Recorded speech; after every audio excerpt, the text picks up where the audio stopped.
അസുരരാജാവായ മഹാബലിയെ ദേവരാജാവായ വാമനൻ ചവിട്ടിത്താഴ്ത്തിയതിന്റെ വിജയാഘോഷമാണ് ഓണമായി കൊണ്ടാടുന്നതെന്ന് അസുരവാരാഘോഷത്തിന്റെ സംഘാടകർ പറയുന്നു. അന്നു മുതലാണ് ദലിതർ ഭൂമിയില്ലാത്തവരായി മാറിയതെന്നാണ് ഇവരുടെ വിമർശം. പുതിയ അന്വേഷണങ്ങൾ ഓണത്തിന്റെ ഏകാധിപത്യ പ്രവണതയെ ചോദ്യം ചെയ്യുന്നുണ്ടെന്ന അഭിപ്രായവും ശക്തമാണ്.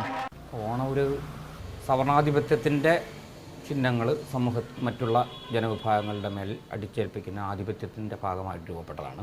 ഓണത്തെ അതിൻ്റെ ഏകാധിപത്യ സ്വഭാവത്തിൽ നിന്ന് മാറ്റിക്കൊണ്ടുള്ള പുതിയ ഒരു അന്വേഷണത്തിലേക്ക് കടന്നു വന്നത് വളരെ 2-3 വർഷമായിട്ട് കേരളത്തിൽ നടക്കുന്ന ഏറ്റവും നല്ല ഉയർന്നൊരു സംവാദമാണ് ഓണത്തെ കേന്ദ്രീകരിച്ചുള്ള ഓണത്തിന് ഒരു സവർണ കേന്ദ്രത്തിൽ നിന്ന് നോക്കുന്ന ഏർപ്പാടിന് മാറ്റം വന്നത്.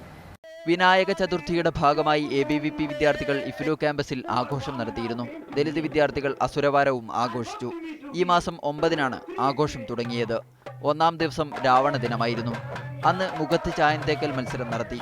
2-ാം ദിവസം ശൂർപ്പണകാതിരം അരിഞ്ഞെടുത്ത മൂക്കിന്റെ മാതൃകയുണ്ടാക്കി. 3-ാം ദിവസം മെമ്മറീസ് ഓഫ് ഒപ്പർസിഡ് എന്ന പേരിൽ ഓപ്പൺ ക്യാൻവാസ്. സാംസ്കാരിക പ്രതിരോധത്തെക്കുറിച്ചും ഇന്ത്യൻ ചരിത്രത്തിന്റെ അതീശബോധത്തെക്കുറിച്ചുമുള്ള ചർച്ചകൾ എന്നിങ്ങനെയായിരുന്നു ആഘോഷങ്ങൾ. വിവിധ അസുരനാമങ്ങൾ ഫേസ്ബുക്ക് പ്രൊഫൈൽ പേരുകളാക്കിയും വിദ്യാർത്ഥികൾ ആഘോഷത്തിൽ പങ്കുകൊണ്ടു. ഏതാനും വർഷങ്ങൾക്ക് മുമ്പ് ദലിത് വിദ്യാർത്ഥികളുടെ നേതൃത്വത്തിൽ ഉസ്മാനിയ സർവകലാശാലയിലാണ് മഹാസുര ദിനാഘോഷം ആരംഭിക്കുന്നത്.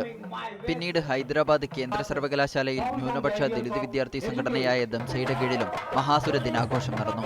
മതവിദ്വേഷമുണ്ടാക്കാൻ ശ്രമിക്കുന്നുവെന്ന പരാതിയിൽ പോലീസ് നിരീക്ഷണം സർവകലാശാലയിൽ ശക്തമാണ്.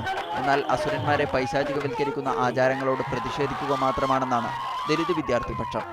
News desk media 1.